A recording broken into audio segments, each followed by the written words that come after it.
Dia ohatran'ny miverina kely tary amin'ilay nitenenao tamin'ny voalohany ako hoe ao anatin'ny 14 taona dia efa voalamina fa andeha ho any an-dafy ianao any Paris ozy izy ianao no andeha hipetraka. Noho izay tontolo iainanao izay ve mahatonga anao andeha tsy eritreritry hipetraka eto Madagasikara sa hoe ahoana sa hoe misy antony? Mazava be tompoko fa eny. Zay mihitsiny ary zay manambady. Okaloha kosa aloha e. Ahoana hono tonga dia mieritreritra hoe gitraka fa angaha tsy maintsy hisy gitraka foana eto amintsika e. Ozy izy hoe raha misy hoa raha tsisy dia makany ihany Ay, zany hoe ianareo zany efa tonga dia mijery lavitra ao anatin'ny hoavinareo fa tsy hoe variana amin'ny lalao fotsiny akory. Ny azafady fatapahako foana ny resaka anao Andao fa tsy maninona fa satroka ary ianao no miteny. Ny amin'izao fotoana izao ho an'ny zareo politika. Amin'ny mpanao politika io? Fa ho an'ny futur ho anay. Dikan'izany ho an'ny ankizy ny futur fa ny anareo aloha mbola présent. Le présent vous appartient mais le futur nous appartient. Hono Nous appartiendra. Hono ianao ve gasy? Eny tompo. Fa ahoana kosa ny gasy tsy miresaka miteny gasy mazava tsara fa manao vary amin'anana be? Satria mantsy azonao ny tiako tenena hoe mba hiakatra mba hay kokoa. Fa angaha voatery hoe tsy maintsy andy fa angaha tsisy tany hafa. Asa tsy fantatro hoe tsy mieritreritra ho any Japon ve ianao na mieritreritra hoe andeha ho any Amerika na tsy haiko ho any Chine na tsy fantatro e. I don't speak English. Dikan'izany hoe tsy mahay miteny anglais. Fa angaha tsy afaka hianatra fa io ange mbola kely mbola afaka mianatra. Afaka mianatra fa mampatonga na tena izany misy cousin-ko. Fantako fa tsy dia tena nety aloha fa lasa zavatra fiainako izao no anontanianao fa tsy ny fiainan'ny vahoaka. Tsy mampanina ilay satria afaka misy baraingo mipetraka be dia be ao anatin'ny olona izay manaraka ny fandaharantsika amin'izao izao no ilay resaka ifanaovako aminao hoe ankizy 10 taona izany no ifampiresahana. Ianao nahatsapa ny hoe Frantsay mamono Madagasikara no namono gasy tamin'ny fotoan'androny tamin'ny fotoana fanjanahana. Hono raha fantatro sy tsapanao zany nahoana ianao no mbola tsy mampaninona anao hoe any amin'ny tany frantsay no andeha hipetraka sy hianatra sy hiasa. Diso ianao. Baraingo be satria izao. Diso ianao. Ny asako any. Fa mampitonga anay hoe akany Frantsa. Zay zao le baraingo tena apetraka ao. Zay mihitsy le baraingo hoe baraingo mipetraka. Ny fitombon'ny taona ve mety mampiova hevitra olona iray ao anatin'ny fiainany? Fo, tena diso. Diso Aminahy tsy izay ny anahy fa ny anahy evoray dia raika hatramin'ny farany dia voaroa dia roa hatramin'ny farany fa hoe za tsy ny teny hoe tsy tiako ny frantsay fa tiako daholo ny olona ray manontolo. Izay no nasain'Andriamanitra hoe tsy aho namanao tahaka ny tenanao. Fa reo namaka ny olona rehetra mandeha fiara amin'ny olona rehetra. Fa mampatonga fa na dia izany eny tsy tiako mampatezitra mahany aloha natao frantsay tamin'izany fotoanandro izany. Satria namoana ny bebe sy ny dadabe. Mazava be loatra. Dadabe anay ary mbola velona tsara amin'izao ka. Ka dadabe andro dadabe nge zany lo resahako e. Satria na izaho koa nge tamin'izany zao mety hoe mbola tsy teo e. Fa dadabeako rehetra zany. Ianao ve tia miaino fandaharana tahaka ity baraingo ity?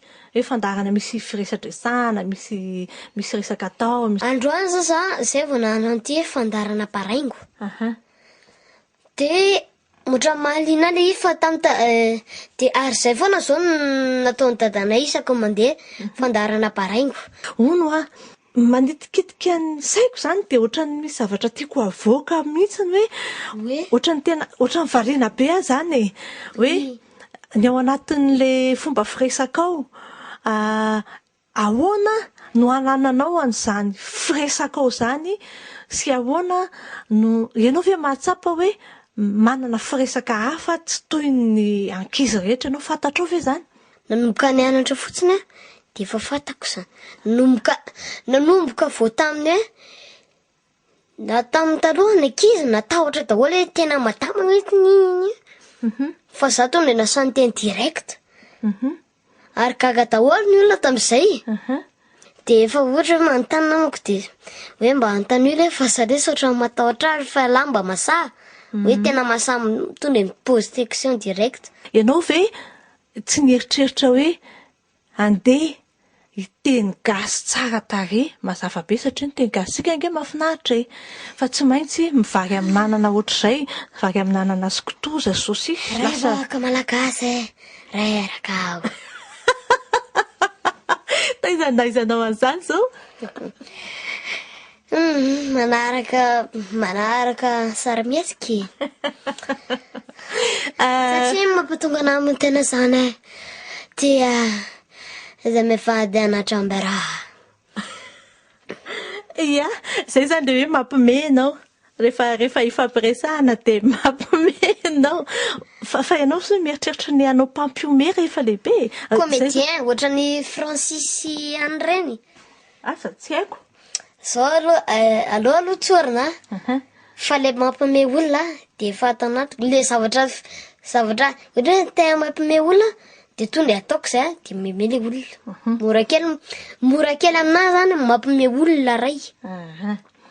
Ary mampisaina olona ray ve ahoana? Mampisaina olona ray? Arakaraka ny fisainany ihany io. Ay, arakaraka le fisainan'le olona io. Satria mantsy raha tsy misaina le olona nga izy alalan'izany, fa raha misaina le olona eritreretiny hoe inona no tokony atao. Zay. Mazava tsara. Izy no vahiny voalohany teto amin'ny Bahaingo. Mbola misy fitiavana ve ny gasy amin'izao andro iainantsika izao? Misaotra anao ny vahiny teto amin'ny Bahaingo. Misaotra tompoko.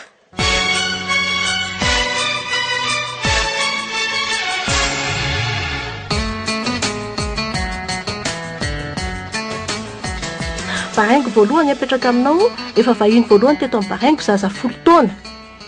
10 taona izay nandinika sy nijery akaiky ny fandehan-dra raha-pirenena. Ary dia nilaza izy ny hoe mandainga ianareo mpanao politika, inona kay ny antom-pisian'ny politika mbola ilaina eto Madagasikara avy amin'ny politika amin'ny mampanao politika anao. Sarotra be raha maly aminao mampampanao politika ako amin'izany resaka ataon'ny ankizy 10 taona zany tia araka ny filazan'ny vazaha dia hoe ny marina dia mivoaka amin'ny vavan'ny ankizy. Fa amin'ny mampampianatra no amaliko anao filozofia sy ny lalàna miaraka no itenenako aminao hoe tsy misy firenena tsisy mpanao politika izany. Ary ny fanaovana politika dia vao nanomboka n'izao tontolo izao dia nisy ny fanaovana politika hoe adamaseo ary fa nisy ny resaka paoma politika ny izany.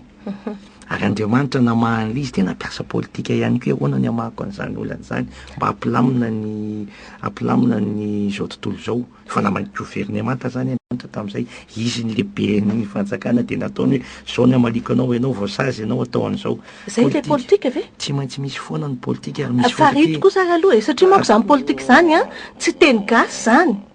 Fa nampidirina teto amintsika ka raha ohatra ka fa maritana amin'ny ankapobeny fa sao dia hoe fitantanana ny fiarahamonina ny atao politika avy amin'ny teny greka izay miteny hoe polisy. Polisy zany tanàna zany amin'ny greka megapolisy tanàna ngeda be, micropolisy tanàna kely. Zay ny dikany ka ny politika dia fitantanana ny fiarahamonina na ny tanàna. Zay fitantanana fandredrana ao daholo zany. Zay zany ny politika amin'ny lafiny tena ataontsika hoe mihaja aminy. Fa ao anatin'izay dia misy le politika rehefa manao politika ianao dia hitatana ianao dia hitondra ianao dia tsy maintsy misy ny ady. Nisy zany tany amin'ny greka, nisy zany tany amin'ny frantsay, nisy zany tany amin'ny egyptianina. Raha ianareo ny tantaran'olona faran'izay malaza fantatry ny maro mianatra tantara zany hoe César dia César dia empereur na fenona endrika an'izao tontolo izao ny zanany no namono azy. Politika izany.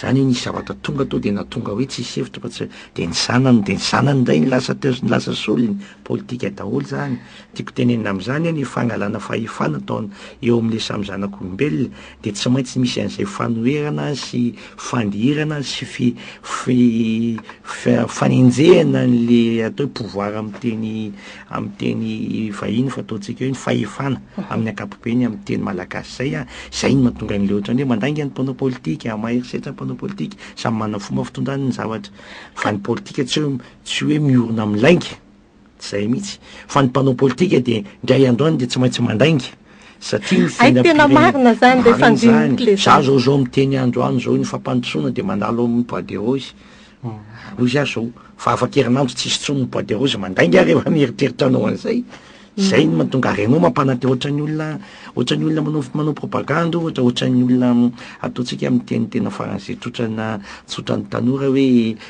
ohatran'ny olona mitady sipa ihany izy andeha hitady vehivavy andeha hiresaka amin'ny vehivavy tena zany clé mainy zany rehefa matory miesiny zany eka maimbo vavy za tsisy anao an'izany ka ianao veo latsako fidiana de hiteny hoe zao ny takaitrako zao ny clé mako angalariko daholo eny ny bois de rose nareo ny ilmenitanareo ny aninareo sanatria zany zay no mahatonga an'le hoe misy ankizy milaza hoe politika de laingany mampanelo to Madagasikara de zao manjary zay daholo ny anorenan'le malagasy an'io politika ka zay fosa nataonareo ane kalenareo zany any tsy azo atao za zao niteny hoe nareo mpanao gazety de manompa olona fotsiny andao zay zany ataon'ny mpanao politika eto Madagasikara satria zany hoe anao mpanao politika tsy mety any keo fa nao any ampitary anao de mbola manao an'izany any keo mpanao politika jerentsika asanina mety vera efa nisy mpanao politika gasy mavita ny asanina ve asanina faharoa efa ny atsasaky ny vahoakany zao ny vovinony nisy navita ohatry ny Kadafi ve nisy navita mbola voaohatra fotsiny zany ny teneniko vitsivitsy amin'ny tantara zao kosa nge reny any ivelany zany sa tsisy avelany sy anatiny zany io zany antsoina fitondrana fanjakana de mitovy daholo eraky zao tontolo zao rehefa demokrasia ny resahana de rafitra fitambarany zany tsy niala amitsika zany tsika koa mba mandova mazava loatra zao ary ilay demokrasia ity ve raha nampidirina teto Madagasikara moa ve efa voninao am'izany lay toetsain'ny malagasy fa zao ohatsika mivaralila nge nakay zany le demokrasia nitondra soinao atsika teto Madagasikara ny demokrasia ianao zao tadidiko tsara nisan'ny nitarika voalohany tetsy amin'ny kianjan'ny demokrasia tao am-Ambohijatovo tao tamin'ny fotoan'andro ny tao arindrina kelin'ny krizy de ono ianao amin'ny mampanao politika ianao afapo ve ianao fantatrao ve taizy ianao nenge de tonga teo amin'le tianao nahatongavana ve anao tao anao an'izay raha ny eto amin'ny fiainana eny mahafapo de efa paradisy tsy azontsika tsy paradisy fa eto an-tany voavaly izy tsy afapo ianao fa eto Madagasikara tsy afapo mihitsy ianao fa ianao miezaka mandeha makany le hoe demokrasia mantsy io zany zavatra matetika tenenako hoe ny demokrasia be fatany tsy ilaina ary tsy misy fa inona le fa ny demokrasia de antoko ny fampandrosoana zay ny tokony ho izy miantona anaovantsika ny demokrasia fongatsika efa misy demokrasia zany mbola tsy misy demokrasia tsika de hijanona eo demokrasia nge siècle anankitelo vao vitan'ny firenena tandrefana ny tonga am'izany zany ara mbola misy olana ihany any amin'ny hatram'izao fotoana zao mbola misy manapoka bomba vo aingana anaty voavina nisy olona nandeha namony tany Norvezy satay zao olona raina fatolo le fozato mbola tsisy an'izany teto Madagasikara zany eo daholo fa tsy hitatsika mantsy zany no tsika le nosy de mieritreritra foana hoe tsika rery de tsy misy zavatra fa eto an-tany misy tantara mandeha foana isan'andro fa ny demokrasia de tanjona iray ary ilainy io satria io ny antoko ny fampandrosoana ozy azy zany misy olona za zao mahita anaty internet misy miteny tsisy afa-tsy ny ampanjaka ihany no mampandroso tsy fantatra aloha nandroso tamin'ny ampanjaka arahoana ny iverenana am'izany fa mijery azy ke misy manana ny heviny hafa mety misy mieritreritra koa an'izao hoe didijado na ny mampanatao iny zany demokrasia zany ny gasy raha tsy dakana ao arina tsy mandeha misy manao an'izany zany hoe atao karana daholo zany ny patron-tsika de karana reny mantsy mahay mandaka ny malagasy ka manaiky an'izany ve ny mpanao politika tsy hoe manaiky na tsy manaiky fa tsy mpanao politika re angeny eto amin'ny firenena fa zao kosa aloha e aleo za fa tsika menakavy roapolo tapitrisa ny eto tsisy mpanao politika tonga teo ambony teo a raha tsy nisy vahoaka tao aoriana ka izy nomena tsiny Andriamatoa Andry Rajoelina ve nomena tsiny sa ny olona be dia be nitondra azy teo nanaraka azy teo amin'ny 13 mai Andriamatoa Marc Ravalomanana ve nomena tsiny sa ny olona be dia be nanaraka azy teo amin'ny 13 mai Andriamatoa Zafy ve nomena tsiny sa ny olona be dia be nanaraka azy teo amin'ny 13 mai izay ny fanontaniana mipetraka ho antsika rehetra zany hoe nisy olona nanaraka foana teo a nisy olona nanao hoe izay ny solotenan'ny maronisa ary nametraka an'izany teto amintsika teto ka izy nomena tsiny mazava be le izy fa izao na izany na tsy izany tsy maintsy miantefa amin'ny mpanao politika kosa aloha e le fandehan-draharaha satria mahatonga ianareo manao politika dia miezaka hitady toeranareo hitantanana sy andrindrana sy izy irena ny vahaolana ao anatin'ny krizy